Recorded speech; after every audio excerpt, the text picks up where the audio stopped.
Welcome to Massive Late Fee. And now your hosts, Mark and Carol. Well, hello everyone. Welcome back to Massive Late Fee. My name is Mark. With me as always is my fiance Carol. How you doing today, Carol? Hey, what's up? Not much. It's been a good week. It is December 5th, 1998. It is. It's almost 1999. Oh my god, almost 1999. That's the operatic version of that song. Okay. Prince is quite an operatic presence, wouldn't you say? I don't know if I'm not really that familiar with his work other than the one song. Other than 1999? Yeah.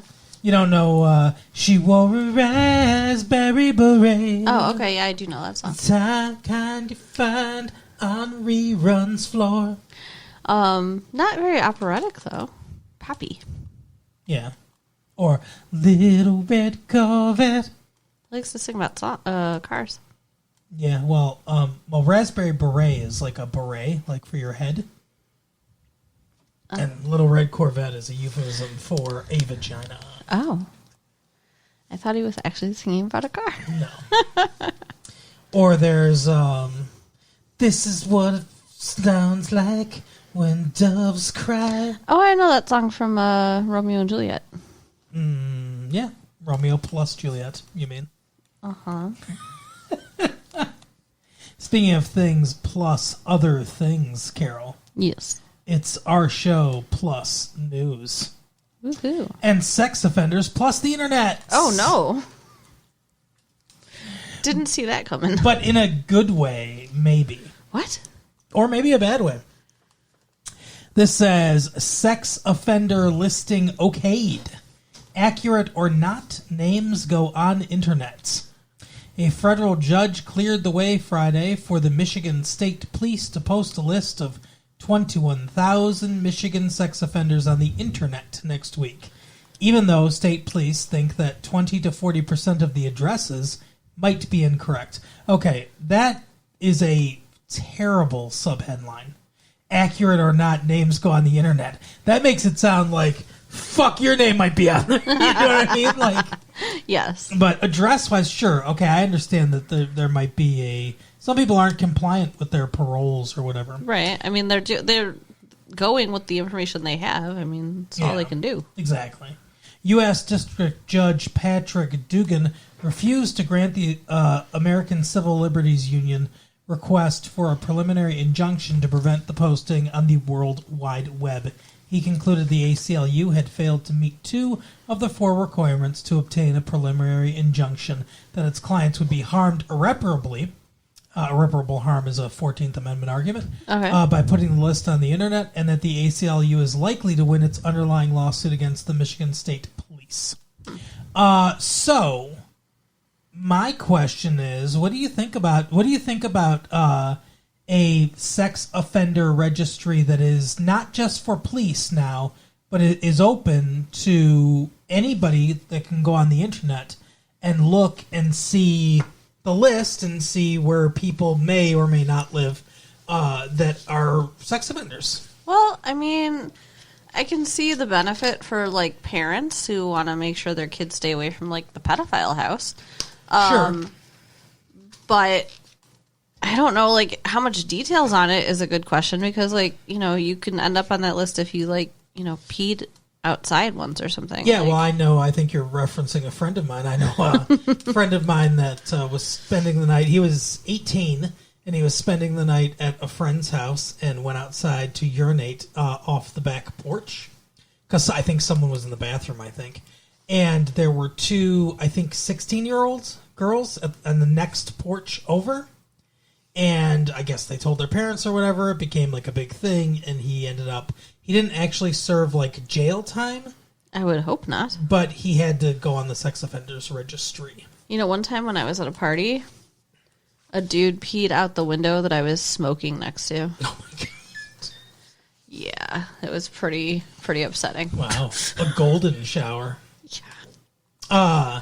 Anyway, so Yeah, I agree. I think that matters how much detail is on it. People argue that isn't this a lifetime sentence? That for putting someone on like that stigma of being on a sex offender registry, doesn't that like violate some of the constitutionality? Because doesn't it seem like a lifetime sentence? I mean, some things have lifetime consequences. You know, if you get convicted of a felony, you can never vote, right? Yeah, that's true. Yes. So it's kind of the same thing. Like, yeah. Some people argue against that too. There's another thing too. You if you're a felon, you can't obtain a firearms license either. Well, and that makes sense. And here's the thing: is I agree with you. I tend to agree with you that I'm okay with it. I don't really buy the argument of the lifetime sentence thing. Also, I do believe that. So I do think that they should maybe tighten the parameters a little bit of who's on the sex offender registry. Yeah. I would be okay with that, but or at least, like you said, give context and clarification to what exactly they're on the registry for. But I do think that actual child molesters, like, you know, predators that prey on children, like, you know, not like he was 19, she was 16, and they had a consensual relationship, and like not like that, but like actual like predators, I think should go to jail for life anyway. You know what though? Most of those, and that's the thing though. Most of those predators are in prison. Yeah, like that's not a short sentence. It's not a life sentence. Yeah, but I mean, a lot of them die in there. Yeah, and I mean, I think that's probably for the best. Yeah, agreed. In certain ways, I feel bad for child molesters because what the fuck? Well, I saw a thing one time, it was like a documentary type thing, and they were talking to this convicted child molester, and he was up for parole, and he was like, I'm just terrified. I don't want them to parole me. I don't want to get out of prison because I know if I do, I'll do this again, and I can't help myself. And he was so earnest, and maybe they probably don't all feel like that, right? But he was so earnest in his in the way he was speaking, and I truly believed what he was saying because I mean he was arguing against getting out of prison, right? But like, it made me think about like how awful would it be if you had this horrible compulsion to do something that you knew was morally wrong and didn't want to do. But, like, there's just something fucked up with their brains. And it's like... So that's why I think that they should just go to... Like, you can't... That's not something you can rehabilitate. I really think that someone that's, like, a molester or whatever has a mental illness. And I don't think they should... I don't think you can rehabilitate that. I don't think I don't think it's safe to have them out in public. I think once they're identified, they need to be removed from society. Just to, clarify, wow, this is getting to be a deep and political... And I'm not trying to be political. Is that really a political stance? Yeah. Oh, okay. I feel like it is. In what way, though? Like, which way is that political? Which party is that? Well, like, you're talking about you don't feel like they can be rehabilitated and they should just stay in prison forever, and that's a political issue. And, I guess. Like, yes, it is a mental illness, but I also just want to have a caveat here that we're not saying that all mental illnesses can't be rehabilitated because people can have treatment and... No, I'm not saying that. Be, like, cleared and or very functional with a mental illness. Yeah, I agree. Just not particularly that one. No, I think there's maybe a handful of mental illnesses that, like, like there might be treatments for, but, like... And there's no, as far as I know, there's no like medications to take for child molestation. No, I don't think so. I don't think there are. Do you have the urge to, have sex with prepubescent kids? Take Touch Be Gone or whatever. What the fuck? It's Hypnosil for your penis. Hypnosil. What's that from? Friday the 13th. No, Nightmare on Elm Street. Yes. Yeah, that's right. Where they can't dream. Very good. Very good joke. Or anti-Viagra? I don't know. Like chemical castration. Is that a thing? Maybe they could do that. Yes, chemical castration's a thing. Although I don't know that that would help because they could still do it with other ways, even if their penis didn't work. Well, maybe chemical castration might like cure the desire, maybe though. Yeah, maybe. But I would assume that the ACLU and other human rights groups would have a problem with that. True. Yeah, that's pretty probably extreme. considered cruel and unusual punishment. I'm not against it though. What you're talking about, but yeah, that would probably be a lot of hurdles to get through. Be cheaper than keeping them in prison. For sure. Speaking of cheaper than keeping someone in prison, it's cheaper to watch the new TV show Felicity. Okay. Have you heard of Felicity? Yeah. College viewers flock to Felicity. Felicity star Carrie Russell has no answer for her success on the WB Network's quiet college crowd hit. Everyone wants to know, how do you feel about all the hype? The truth is, I don't know. Russell says. That's very deep and insightful. Russell says in the December 11th Entertainment Weekly, obviously we're getting a preview here, the drama about a self-doubting idealist who leaves home to attend college in New York City is incredibly popular with college-age TV viewers, especially women. That's fine with Russell, 22. The teenage girls that come to me are smart and cool, exactly the kind of girls I want to be watching. Check out the whole article on December 11th.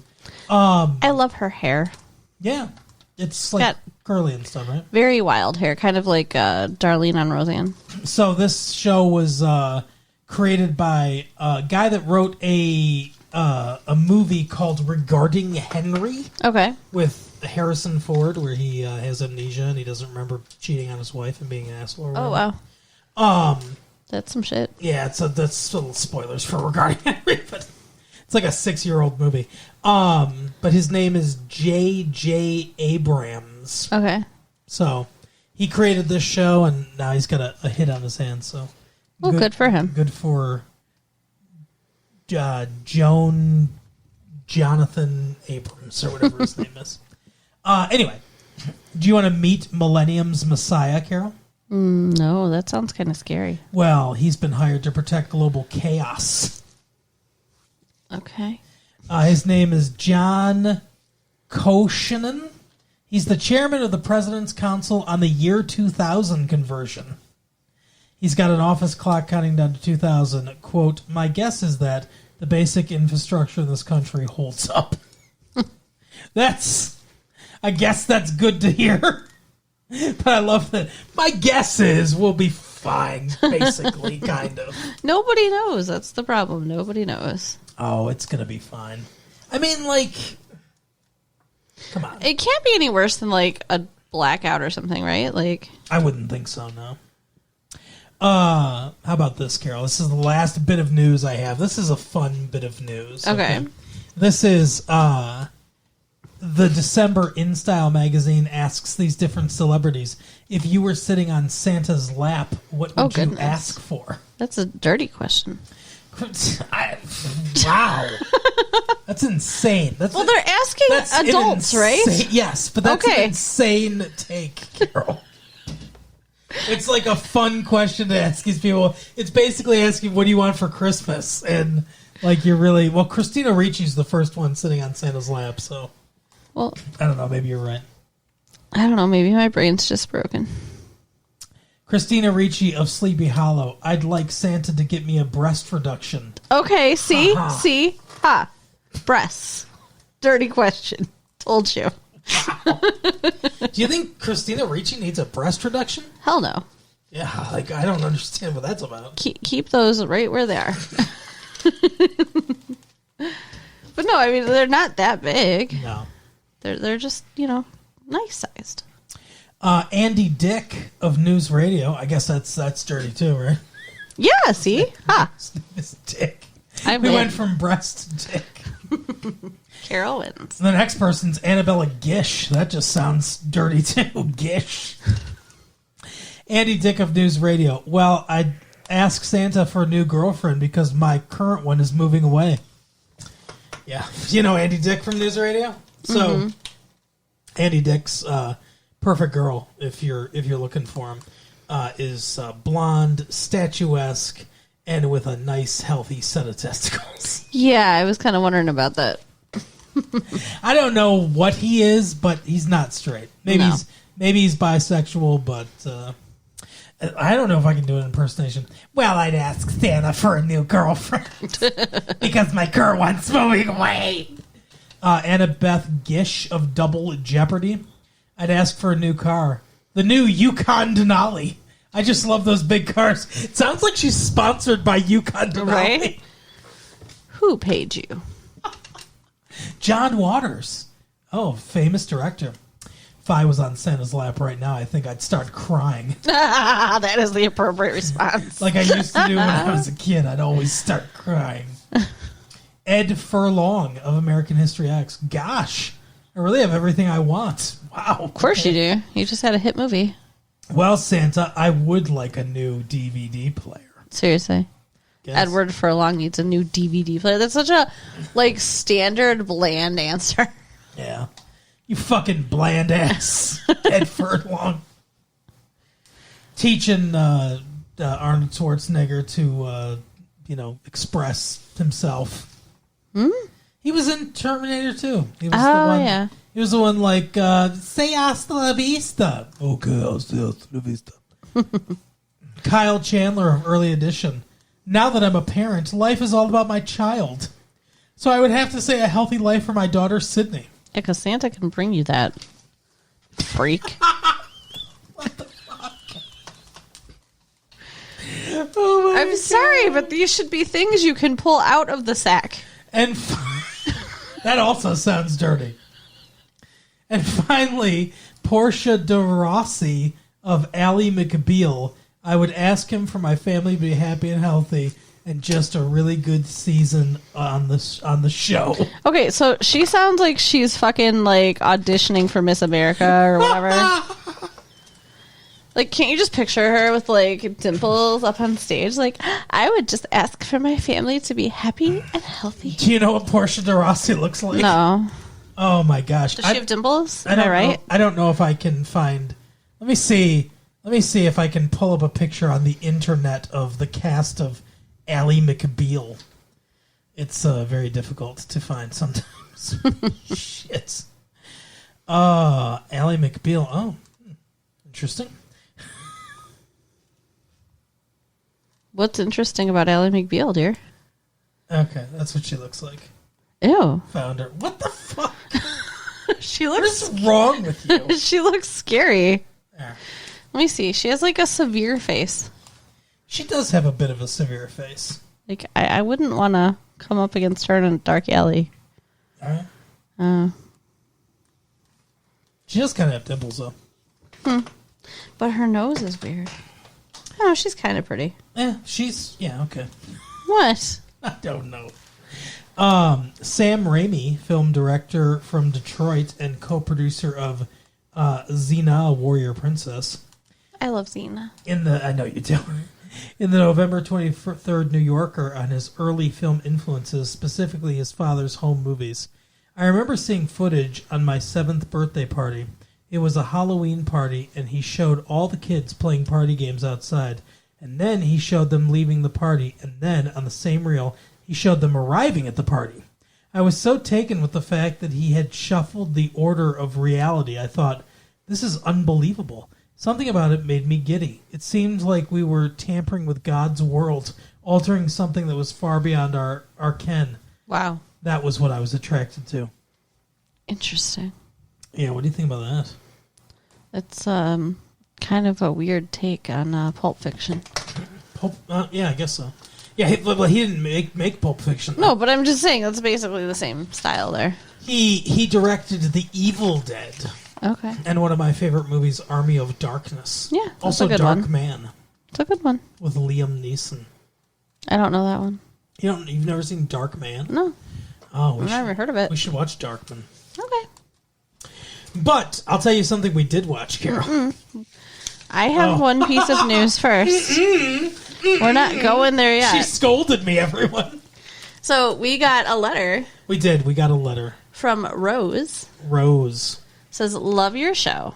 Hey, what's up, Mark and Carol? I almost said Rose's name. Hey, what's up, Rose? My name is Rose, and I wanted to write to you to tell you how much I love your show. I've been listening to you since 1995, and I've gone back and listened to all your old shows. That's crazy. It's so nice. A year in, she was a year late, but we She still made up love you. for it. Not one of the day ones, Rose, but you're still good in our We still appreciate you. Your tapes have gotten me through so many late night study sessions, and I wanted to thank you. You two are hilarious, and your thoughts on movies always make me think. Oh. Whenever I'm blue, I know I can listen to your show and start smiling right away. It's like a natural antidepressant. I love that. Aw. Anyway, I'd better get back to Christmas shopping at the mall. I just wanted to let you know how awesome you are. You're a fan, Rose. P.S. Mark, when are you going to make it official and finally marry Carol? We're all waiting. Good question, Rose. When are we going to set the date, Mark? We're in the planning stages. No, I'm in the planning stages. I have the stacks of the bridal guides. Yeah. I have the folder full of wedding dresses and cakes and all the ideas. Well, but we don't have a date. I'm waiting for you to tell you. Well, yeah, I guess. I'm waiting for you to settle on a dress. I've got the tux all picked up. You give me a date. I'll take care of the rest of it. All right. It's going to be next year. Next year? Yeah. Sometime within the next 13 months. It's going to be very soon. Tick-tock, tick-tock. It's going to be very soon, everyone. Well, it can't be too soon. It's going to be pretty soon. All right. Well, we'll talk about it. Uh-oh. What have I got? What did you get me into, Rose? I need a little time. No, you'll be fine. All right. Speaking of time and stress and all the stuff, we did watch a movie. We did watch a movie, Carol. Home Fries.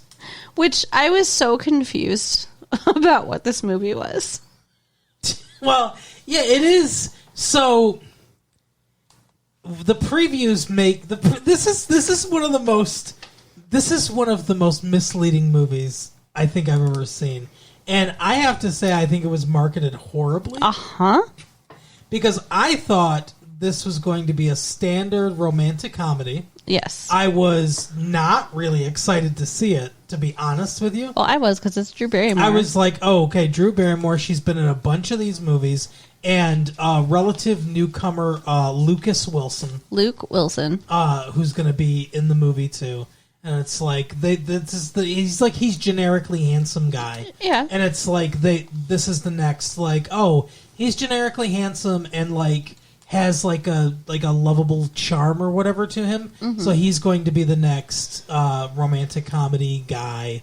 And then we'll put him with one of the standard romantic comedy girls, and we'll make a standard romantic comedy. But that's not what this movie is. That is not what this was. So, this movie was directed by Dean Parasat. Okay. This is actually his first feature. He's more known for television work. He's good job, Dean. Directed some television shows. Well, I have some things to say about I got the feeling you're going to have a lot of things to say.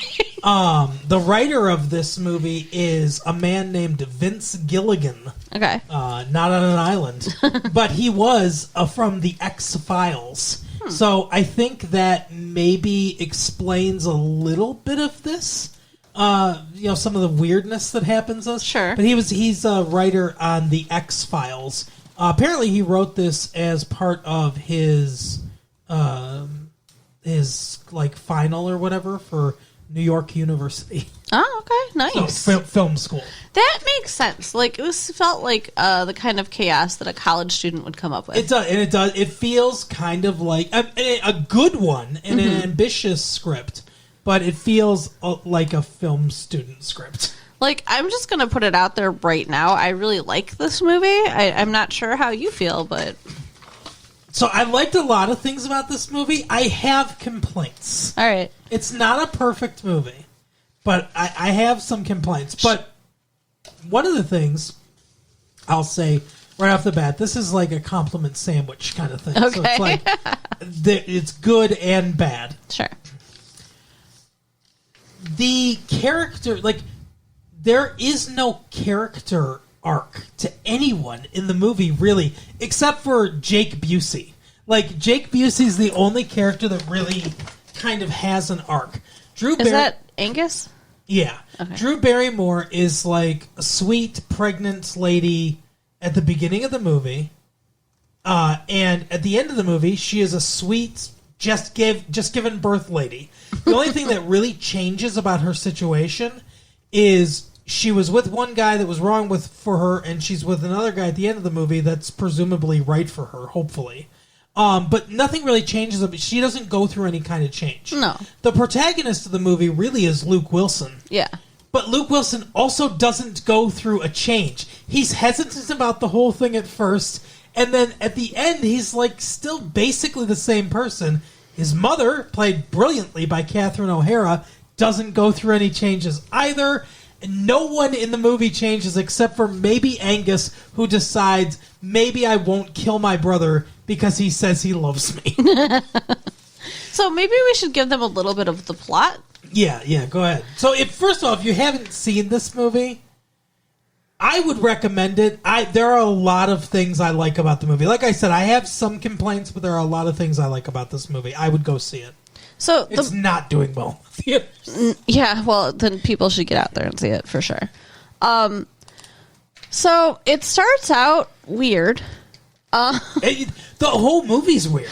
It really doesn't stop with the weird, but this guy is being chased by a helicopter. Well, the first thing that happens is he goes to the Burger-Matic, and he sees Drew Barrymore. And he's like, "Hey, sweetie, I'm a fucking old guy and you're young.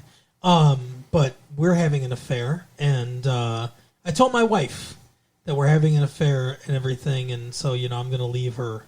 And she's like, "Did you tell her I was pregnant?" And she, like, comically shows her belly. Very fake pregnant belly. Yeah, that's one thing I didn't like about the movie. The look of her the whole time was not great. Yeah, for sure. But so then he's driving back home, and that's when he gets accosted by a helicopter. Yeah. And that was when, like, the helicopter's chasing him down and everything. And it's clearly a military helicopter. It's clearly chasing him. Mm-hmm. And I'm like, that's when I was like, what the fuck are we watching? What is going on? It was very confusing. And he has heart medication that he drops. And he's like running through the woods. The woods. There's this weird place where there's all these benches. Yeah, is it like a chapel or something? Yeah, I think it might be an outdoor wedding ceremony spot. But he sits down there, and then the helicopter gunner is like, "I'm gonna fucking shoot him." And the other one's like, "No, don't do that. Don't shoot him." And he does anyway. But he doesn't shoot him. He shoots at the ground. Yeah, but the guy has a heart attack and dies. Yeah. Can you blame him? I mean, that's insane. Well, it's not like a fault of his. I'm not going to blame. How dare your fucking heart? I'm just saying that's really scary. That would be terrifying. I feel bad for him. Well, yeah, he died. He's the victim in the whole thing. Yeah. Well, I mean, he was an asshole. We're supposed to hate him and not really care, though, I think. I guess, yeah. But I still feel bad for him. But it turns out that the two people in the helicopter were his kids. His stepkids. And his mom, basically, like, or the mom of the two guys. Yeah, his wife. Was basically like, yeah, you should fucking kill him after she found out about the affair. Yeah. But she didn't know for sure who it was that he was having an affair with, and she didn't know that she was pregnant because he did not tell her. That's made clear by the fact that he digs his wedding ring out of, like, the ashtray or wherever he stashed it. Yeah. And puts it back on. So he's lying to this woman that he knocked up too, just to get more sex. Yeah. Like, and she's giantly pregnant. Like, that's just wrong. I know, the whole thing's fucking weird. She even says, she's like, you just want to, like poke the top of my baby's head. Yeah. So fucking weird. So to kind of get back to my point about the characters and them not having any arc, like I said, none of them really do have an arc. But it's acceptable, I think, in this movie because they're such, like, they're very interesting characters. They are, yeah. And every actor, the main people, is having so much fun playing these characters. It kind of works. Like, like I said, they're having so much fun with these characters, and it's like, I'm having fun watching them then because of that. What I would have liked, honestly, I feel like this would have done better as maybe like a mini-series. I wanted this to be longer. Really? It's a short movie as it is. I feel like if this had been dragged out as a series, like even maybe multiple seasons, we could get more into the characters, their motivations, a longer burn as to because the plot is labyrinthing enough that I think it could support that. Well, maybe Mr. Gilligan is not up to creating and writing it like an entire series though, like that. I mean, he's a staff writer on. Well, I mean, he's one of the writers on the X-Files and everything, but maybe he doesn't have it in him to maybe. Sure, not a series like that, but maybe not. But he is still in college or just got out of college, so no, he wrote this a while ago. I guess. Oh, okay, whatever. But he's young. He's a young writer. Yeah, the characters were very interesting. Shelley Duvall too played her mother. Shelley Duvall, who I think is a very underrated actress. And it's not like she's used a ton in this movie, but I have always found Shelley Duvall to be just an excellent actress, and it's a shame that Stanley Kubrick fucking broke her in The Shining. And what do you mean he broke her? Oh, you don't know about that? Like, no. Oh my God. Like 127 takes of Jack Nicholson slapping her. That one scene. Are you serious? Yeah, that one scene where he slaps her across the face. They did it like 127 times. Oh my God. That's abuse. They, like Kubrick was intentionally like mean to her on set and like harassed her and tortured her and stuff so that she would get in a frenzied state so that her performance towards the end of the movie was more effective because she was frenzied. She's talked about before like what an awful experience working on that movie was. So he had no trust in her ability to act, it sounds like. Some people are like, some directors and some actors are like that. Like, there are actors like Daniel Day-Lewis that are like, I have to be this person. I'm going to be in there. Like, I'm never going to leave character and like stuff like. And I mean, Daniel Day-Lewis is a great actor, and I'm not going to like poo-poo his method or whatever. Different things work for different people. But, I mean, honestly, I don't think it's not rocket science. It's acting. Like, I don't think you have to live as a fucking character. I think you should be able to get in and out of a character. To me. Yeah, I agree that should be part of it. But I also feel like, that's his choice. Like, she was being forced into living like that, and that's not cool. No, I agree. What happened to her was awful. And it harmed her acting career. Because like because she didn't want to do she didn't want to do shit after that. So yeah, but I think she's a fantastic actress. And the guy that played the dad, like Drew Barrymore's dad, was insane. Like that was just absolute chaos every time he was on screen. But a great job acting. Yeah. Oh yeah. And he played it well both ways. Like when he's drunk and like being a maniac. And then when he's sober and more gentle. Like, he played both those really well. Yeah. But, yeah, so the main thrust of this movie is they kill the guy, they get their stepdad, they get all the evidence and everything, and the cops, like, this is like a dark comedy. And the cops, like, investigate or whatever, and they're like, yeah, heart attack. Like, they don't think no one's investigating it. But Jake Busey's like, he's just kind of fucking nuts. He's like, because there was interference on their headphones with the Burgermatic headphones, and they're like, well, you got to get a job there, Luke Wilson, and, find out if they know anything, because we might have to kill them. It's like, crazy. No one's investigating this as a murder. It's like all of this is overkill. Yeah. They could have just left this alone and they would have been fine. Oh, yeah, 100%. Another, like, quick, I guess, criticism, sort of. Jake Busey's fine in this movie. He's okay. Like, this, we saw him in Enemy of the State, too. I guess Gary Busey is just really pulling every string in the book to get him every role that he can find for him. But, you know, Jake Busey's fine in this movie, but Luke Wilson has a real-life brother, who's also blonde, by the way. Owen Wilson is his name. They were in a movie called Bottle Rocket together, directed by Wes Anderson, who directed Rushmore, which Luke Wilson was also in, which we saw earlier this year. But he has a real-life brother that's also an actor. Why didn't they get him? Well, maybe he didn't audition. Maybe he didn't want to do it. I mean, I guess, but like it makes so much sense because Luke Wilson and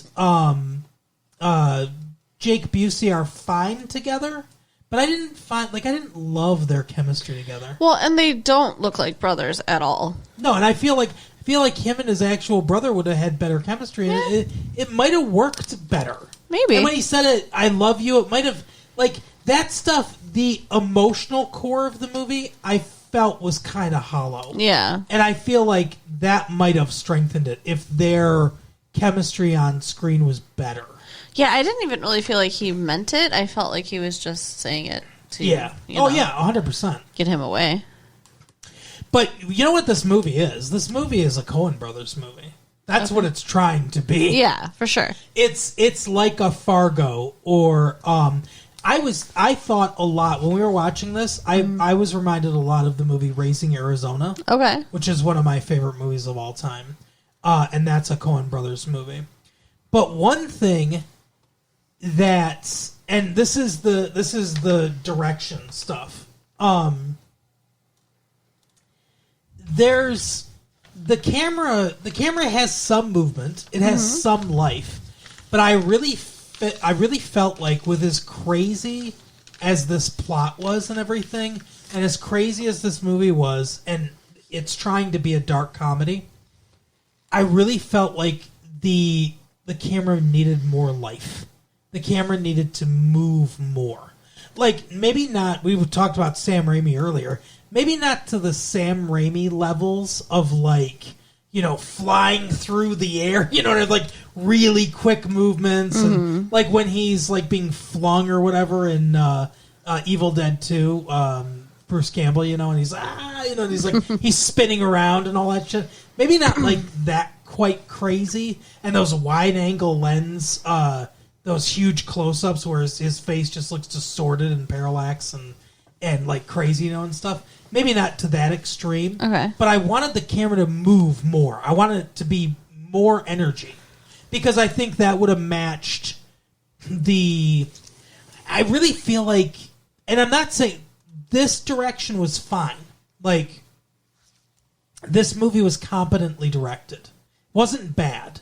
But there was nothing, like, I can't really say, besides what I'm talking about with the camera movement, I can't point to any one thing and say, like, oh, they did this really well, they did that really well. Like, the lighting was really good, or the, you know, what these angles were fun, or there's a clever match cut here, and it's like, none of that stuff really happened. It's very pedestrian directing. It's very by the numbers directing, and it's competent.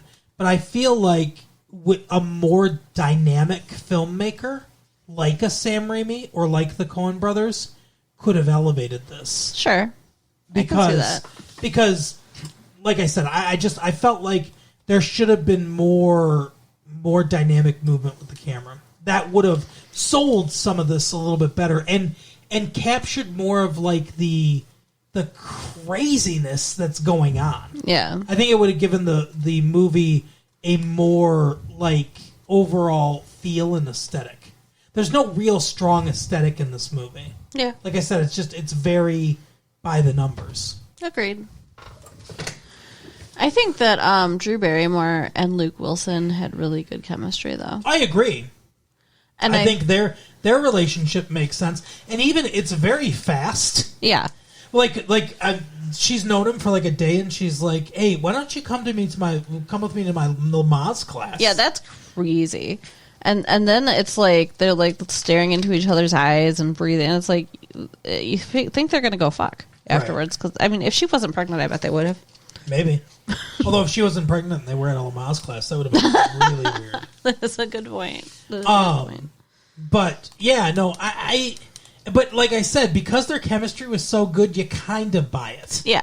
I mean, I was like, this is weird. It's very weird. But everything in the movie was weird. Every fucking thing. And that's what I'm saying. That's why I think that if this was made, if this was directed with that sensibility, I think it would have made it better. And to me, that's nothing in this movie should be boring or pedestrian or normal. Like, there shouldn't be normal lighting. There shouldn't be normal direction. There shouldn't be, like even some of the performances shouldn't be normal. And Catherine O'Hara fully realized that. Reading the script, she was like, oh, I'm not going to play this just like standard, right. I'm a crazy, like, she fully ate up this role. Oh, yeah. And she was fantastic. She did a great job.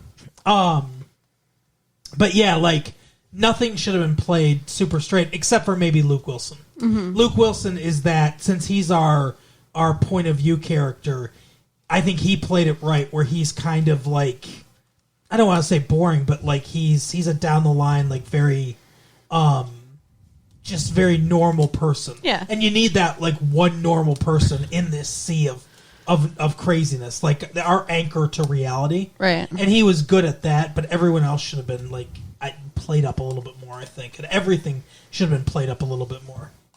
There's one brilliant gag in the movie, and I think the movie could have used more of this. The cops find the dead body, and the one cop's, for whatever reason, is like, oh, come on, let me get a picture. And he sits down next to the corpse and has his deputy take a picture of him. And he's all like, oh, I know I'm going to hell for this, but I couldn't resist or whatever. And then he's like, okay, we got to go call it in, whatever. And then they go to leave, and the camera's like kind of back. It's more of a long shot, and the camera's locked down. But they weave in and out of every single, like, they could simply walk like in a straight line, but they weave in and out of every pew, and they take so much longer to get out, and it's really subtly funny bits. Mm. And I think the movie could have used more of that kind of like just subtly dark humor in the background. But that really struck me, and I really loved that bit. But like I said, for the most part, I really liked this movie. It surprised me a lot. And there were a lot of things I liked about it. I just, I have some nitpicks, and I think they could have changed some things. And if they did, I think this would have elevated this movie to like maybe one of the best movies of the year. Yeah, well, you've always been a little bit of a critic more of a critic than I am, I think, when it comes to the movies. So. Oh, for sure, yeah. Yeah.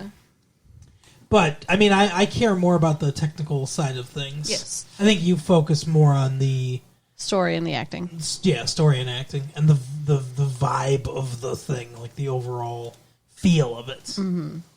Because that's like Romeo plus Juliet. That's a lot of what that movie is. I love that movie. Is just the feel of the movie. Yeah, and it feels good.